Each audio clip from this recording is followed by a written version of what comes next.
ॐ अज्ञानतिमिरान्धस्य ज्ञानञ्जनशलाकया चक्षुरुन्मिलितं येन तस्मै श्रीगुरुवे नमः। हरे कृष्ण। भगवद गीता अध्याय 7वां, नॉलेज ऑफ द एब्सोल्यूट, श्लोक संख्या 22। सतया श्रद्धया युक्त तस्य आराधनं ईहते लभते च तथा कामान मया एव विहितान ही तान। ऐसी श्रद्धा से समन्वित वह देवता विशेष की पूजा करने का यत्न करता है और अपनी इच्छा की पूर्ति करता है, किंतु वास्तविकता तो यह है कि ये सारे लाभ मेरे द्वारा प्रदत्त हैं। तो कैसी श्रद्धा? हमने इससे पिछले श्लोक में सुना था कि जब कोई जीव किसी इच्छा के कारण किसी देवता विशेष की पूजा करता है तो भगवान ने कहा मैं उसकी श्रद्धा उसी देवता विशेष में स्थिर कर देता हूँ, ताकि वो टोटली नास्तिक ना बन जाए, हायर सुपीरियर पावर को, अथॉरिटीज़ को माने, समझे। क्योंकि हमने डिस्कस किया कि जब वो ऐसा करता है तो उसके जीवन में कुछ नियम कानून आ जाते हैं, नहीं तो वो जानवरों की तरह जीवन जीता है, जैसा कि आजकल की नास्तिक जनरेशन होती जा रही है। उनके जीवन का एक ही उद्देश्य है कि कैसे एंजॉय किया जाए एट एनी कॉस्ट। तो इसलिए यहाँ भगवान आगे बता रहे हैं कि ऐसी श्रद्धा से, जब इस प्रकार से भौतिक कामनाओं की पूर्ति के लिए जब किसी देवता विशेष के पास जाता है तो भगवान श्रद्धा स्थिर करते हैं। तो इस श्रद्धा के साथ वह देवता की पूजा करने का यत्न करता है। और उसके लिए भी वो विमसिकल ना बन जाए, अपने मन से ना करने लग जाए। शास्त्रों में, वेदों में बताया गया है कि देवताओं की पूजा किस प्रकार करी जाती है, क्योंकि भगवान बड़े दयालु हैं। वहाँ पर हर तरह के लोगों के लिए भगवान ने कुछ ना कुछ उसको अपलिफ्ट करने के लिए एक तरीका निकाला हुआ है। आप जानते हैं कि यज्ञ करने में, जब हम देवताओं के लिए भी यज्ञ करते हैं तो यज्ञ करने में कलश में नारायण को पहले स्थापित करना पड़ता है। आप देखेंगे कि बहुत सारे लोग जब ये यज्ञ शुरू करते हैं तो वो कई सारे मंत्र वही बोलेंगे जो आप बोलते हैं। खासतौर पे नमो ब्राह्मणे देवाय गौ ब्राह्मणिताय च जगताय कृष्णाय गोविंदाय नमो नमः, ये मंत्र आप सुनेंगे। ऐसा सुनेंगे या स्मरेत पुंडरीकाक्षम सा भार्यांतरेभ्य शुचि, ऐसे ऐसे मंत्र आप देखेंगे कि प्रारंभ में ही वो लोग इन मंत्रों का उच्चारण करते हैं। तो वेदों में इस तरह से वेदों को लिखा गया है कि जो लोग अभी शुद्ध भक्ति नहीं कर सकते हैं, उनके अंदर बहुत सारी इच्छाएं हैं, वो वेदों के माध्यम से पूजा पाठ करेंगे। तो वेदों के माध्यम से जो पूजा पाठ करेंगे तो उसमें बीच बीच में नारायण का नाम लेते रहेंगे, नारायण को स्थापित करेंगे मुख्य रूप से, और इस तरह से उनको एक स्वीकृति मिलती रहेगी। हाँ, तो इस प्रकार से शास्त्रों का निर्माण किया गया है ताकि हर तरह के लोगों के लिए कुछ ना कुछ वहाँ पर रहे। तो हम शास्त्रों को 3 मुख्य डिवीज़न में डिवाइड करते हैं, जैसे कि हर चीज़ को करते हैं प्रकृति के 3 गुणों में, सतोगुणी शास्त्र, रजोगुणी शास्त्र और तमोगुणी। यानी कि शास्त्र भी, इसका मतलब ये नहीं है शास्त्र इन गुणों से प्रभावित हैं, इसका मतलब है कि शास्त्र इन गुणों के लोगों के लिए है। ऐसा आप देखेंगे स्वयं शिव जी पार्वती जी को बताते हैं पद्म पुराण में इस डिवीज़न के बारे में। तो 18 पुराणों को 6 पुराणों में डिवाइड किया गया है। तो मुख्य रूप से जो ब्रह्मा जी के पुजारी हैं उनके लिए वो रजोगुण के शास्त्र हैं, और जो शिव दुर्गा के पुजारी हैं उनको तमोगुण के शास्त्र, तमोगुण में व्यक्त लोगों के लिए उस तरह के शास्त्र लिखे गए। और फिर सतोगुण, जैसे आप देखेंगे शिव जी अक्सर भूत पिशाचों को भी अपनाते हैं। तो भूत पिशाचों से बोला जाए कि, या उस लेवल के लोगों से बोला जाए तो आप एकादशी रखिए, आप ये कीजिए, आप बिल्कुल खाने को सुधार लीजिए, सतोगुणी आहार खाइए, भगवान को अर्पित कीजिए, दिन में 3 बार नहाइए और ये करिए और वो करिए, माला का जाप करिए, तो उनके लिए पॉसिबल नहीं हो पाएगा अभी की स्थिति में। हम भी पैसे पहले उसी स्थिति में रहे होंगे अवश्य ही, उस स्थिति से निकल के हम लोग यहाँ पर आप कोशिश कर रहे हैं आने की। और लेकिन उस स्थिति में इन बातों को समझना मुश्किल है, इसलिए वेदों में उसके लिए भी बताया गया। तो हम देखते हैं कई सारे पुराण हैं जो देवी और शिव जी की पूजा के लिए, और ऐसे देखते हैं ये लोग बड़े ही, इन लोगों का बड़ा अट्रैक्शन होता है देवी माँ से। तो इस प्रकार से वो लोग धीरे धीरे अपने आप को अपलिफ्ट करते हैं, जैसे हम सभी कर रहे हैं। और फिर रजोगुण में ब्रह्मा इत्यादि की पूजा करते हैं, और फिर सतोगुण में आके वो विष्णु की, और ज़्यादा जब भक्ति में आगे बढ़ते हैं तो कृष्ण की सेवा में लगते हैं।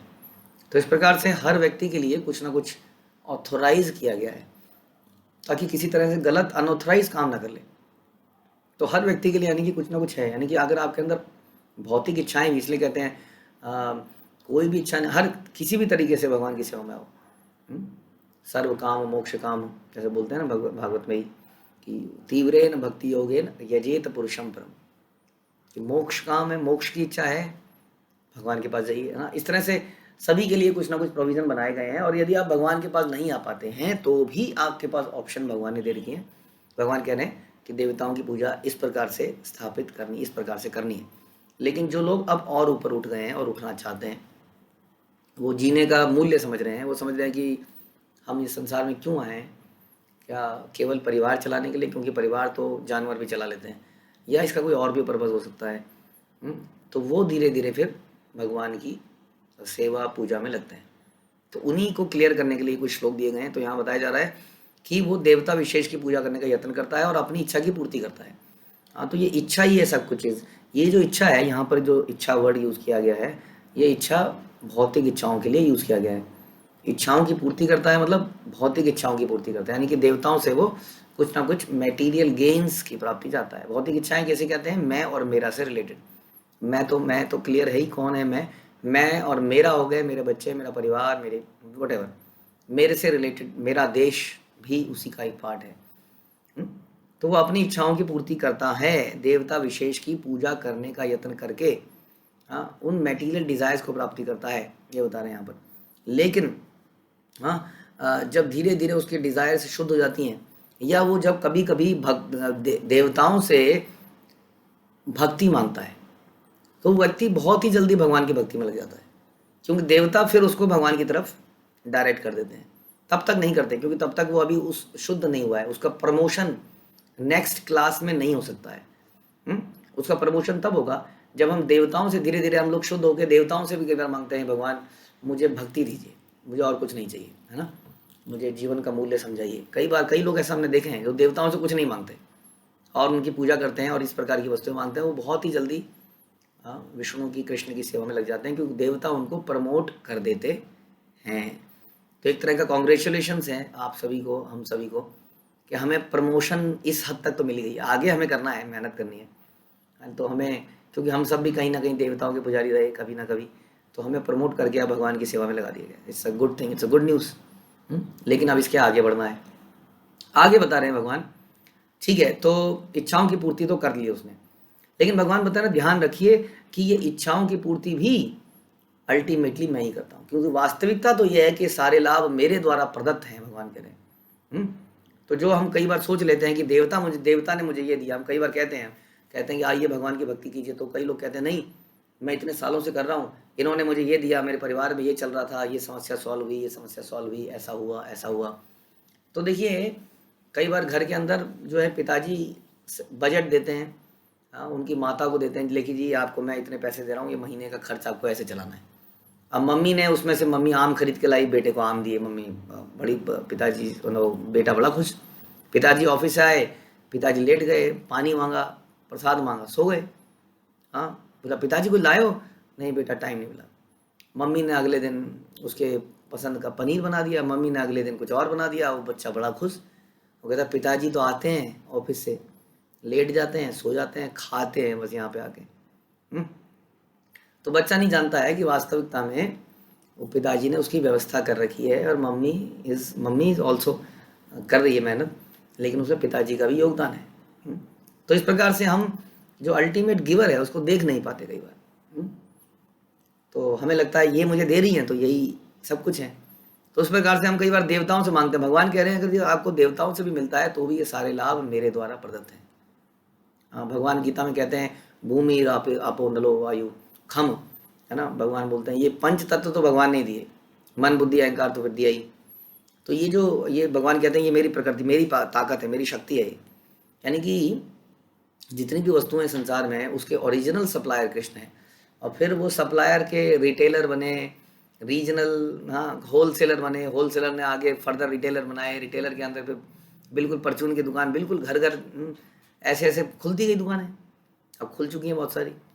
तो उसी तरह से बहुत सारे देवता इस प्रकार आ गए जो ऐसा लगता है कि हमें सप्लाई कर रहे हैं, लेकिन भगवान कह रहे हैं वास्तविकता में तो मैं ही तो सप्लाई कर रहा हूँ, अल्टीमेटली मैं ही तो दे रहा हूँ। यही बात भगवान ने अपने वृंदावन वासियों को समझाई जब वो इंद्र की पूजा कर रहे थे। तो वो इंद्र की पूजा सालों से करते आए थे, तो वो कहते थे कि इंद्र जो है हमें वर्षा देता है। भगवान ने कहा इंद्र वर्षा देता है, उसका काम है देना, उसकी पूजा करने की जरूरत नहीं है, उसका काम ही है देना, है ना। जैसे कि हम लोगों ने कई बार लोकल गवर्नमेंट ऑफिशियल्स को हमने थोड़ा बहुत पैसा खिला के लाके उनकी आदत डाल देते ना, कई बार हम, उनका काम ही है बिजली ठीक करना। हाँ, उनका पुराने ज़माने में टेलीफोन वाले को अगर आपका टेलीफोन ख़राब हो गया तो गए काम से, आप लाइन मैन को बुलाने में ही आपकी हो जाएगी सब। हाँ, तो उसको पैसा खिला, उसका काम ही था ठीक करना। और धीरे धीरे जब बाकी प्राइवेट लाइन्स आई तो समझता, तब ये थोड़ी मामला सुलझा। लेकिन कई बार हम इन सप्लायर्स को दे के इनको इनका दिमाग खराब हो जाता है। तो वैसे ही इंद्र के लिए बोला, इंद्र का काम है देना, उसको उसके लिए उसकी पूजा करने की आवश्यकता नहीं है, उसको मेरी आज्ञा से वर्षा करनी पड़ेगी। लेकिन अब क्या करें, अब इंद्र इतना प्राउड हो गया, आगे हो गया था उसके अंदर कि जब उनकी पूजा बंद करी तो इंद्र को भी लगा कि तो मेरी पूजा बंद कर दी। अब बाद में गोवर्धन लीला से भगवान ने साबित किया कि देवताओं का कार्य है सप्लाई करना, और देवता भगवान के भक्तों का बाल विवाह कर नहीं कर सकते, और अल्टीमेटली वो कृष्ण के दास हैं। इंद्र ने भगवान का अभिषेक किया। हाँ, गोविंद कुंड आज भी वहाँ पर है गोवर्धन में, जहाँ पर उसका जल किस प्रकार से उससे अभिषेक किया गया, उसके उस जल से वो गोविंद कुंड बना। तो ये बात अपने आप में यही साबित करता है कि वास्तविकता में भगवान ने बोला ये इंद्र, ये तुम्हें वर्षा वो नहीं दे रहा है। तो इस प्रकार से इससे गोवर्धन लीला से एक चीज़ और साबित होती है, यदि हम देवताओं की वर्शिप में कुछ गड़बड़ कर देते हैं तो उसका फल मिलता है, उल्टा फल मिल जाता है। जैसा कई बार हुआ इतिहास में, ऐसा यही इसी लीला में हुआ कि जिसकी हर वर्ष पूजा कर रहे थे, एक वर्ष पूजा नहीं करी तो उसने इतना बवाल कर दिया, क्योंकि देवता भी शुद्धतम नहीं है। तो यही बात है समझने की कि हम जब भगवान की सेवा करते हैं तो उसमें सारे देवता अपने आप ही प्रसन्न जाते हैं। तो बता रहे प्रभुपाद की सामान्यतः लोग देवताओं के पास इसलिए जाते हैं क्योंकि अपनी इच्छाओं की पूर्ति के लिए पगलाए रहते हैं। ऐसा तब होता है जब जीव अनुचित कामनाएं करता है जिसे भगवान पूरी नहीं करते। हाँ, कई बार पिताजी से कुछ मांगा, पिताजी का नहीं, उन्हें यहाँ घूमने जाना है, नहीं अभी नहीं जाना है। हाँ, लेकिन वो तो जाना ही है, तो जाना है तो जाना है। ऐसा कई बार हम करने लगते हैं। तो चैतन्य चरितामृत में कहा गया कि जो व्यक्ति परमेश्वर की पूजा के साथ साथ भौतिक कामनाओं की इच्छा करता है वो परस्पर विरोधी चीज़ें कर रहा है। वो एक तरफ तो भगवान की पूजा कर रहा है जिससे कि वो बहुत ही अलौकिक चीज़ मांग सकता है, जन्म मृत्यु से मुक्ति, भगवान की दिव्य सेवा, लेकिन वो बहुत ही तुच्छ चीज़ मांगने लगता है। तो परमेश्वर की भक्ति तथा देवताओं की पूजा का स्तर एक नहीं हो सकता, क्योंकि देवताओं की पूजा भौतिक है और परमेश्वर की पूजा नितांत आध्यात्मिक है। जो जीव भगवत धाम जाने का इच्छुक है उसके मार्ग में भौतिक इच्छाएं बाधक हैं, ध्यान रखिए। अतः भगवान के शुद्ध भक्त को वे भौतिक इच्छाएं वो भौतिक लाभ नहीं प्रदान किए जाते, जिसकी कामना अल्पज्ञ जीव करते हैं। शुद्ध भक्त को वो भौतिक लाभ ना तो मांगता है ना ही उसको दिए जाते हैं, क्योंकि ये भौतिक लाभ हमें कई बार डेविएट कर देते हैं हमारे रास्ते से, जिसके कारण वे परमेश्वर की भक्ति ना करके देवताओं की पूजा में लग जाते हैं। इसलिए उनकी ऐसी भौतिक कामनाओं की पूर्ति नहीं होती। ऐसे में विचलित मत होइए, जो ज़रूरी है हमारे लिए भगवान हमें अवश्य प्रदान करेंगे। इसलिए हम अपनी सेवा करें, do our best and leave the rest on Krishna. Whatever जो भी वो पूरी करें उसको भगवान की इच्छा माने, जो नहीं पूरी करें उसको भी भगवान की इच्छा माने। लेकिन किसी देवता की पूजा, खास तौर पे जब भगवान की सेवा में आप लग गए हैं, दिव्य ग्रेटेस्ट चीज़ में जब आप लग गए हैं, तो फिर और चीज़ों की आवश्यकता नहीं है। जो लोग वहाँ लगे हैं और ग्रेटेस्ट चीज़ को देख नहीं पा रहे हैं, समझ नहीं पा रहे हैं, उनके लिए वही जगह सही है। उनको विचलित मत कीजिए, उनको धीरे धीरे बता सकते हैं इसके बारे में। यदि उनके अंदर अट्रैक्शन पैदा हो रही है, दैट मीन्स वो शुद्ध हो रहे हैं। यदि अभी भी अट्रैक्शन पैदा नहीं हो रही है तो उन्हें वहीं लगे रहने दीजिए, ठीक है। हरे कृष्णा। श्री प्रभुपाद की जय। भगवद गीता की